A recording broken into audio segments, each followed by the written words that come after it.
இங்க கீழே வீடியோ எடுக்கணும் சேர்ந்தா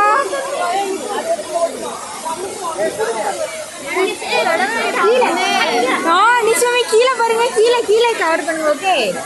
கீழே இங்க வர நிச்சு மம்மி வா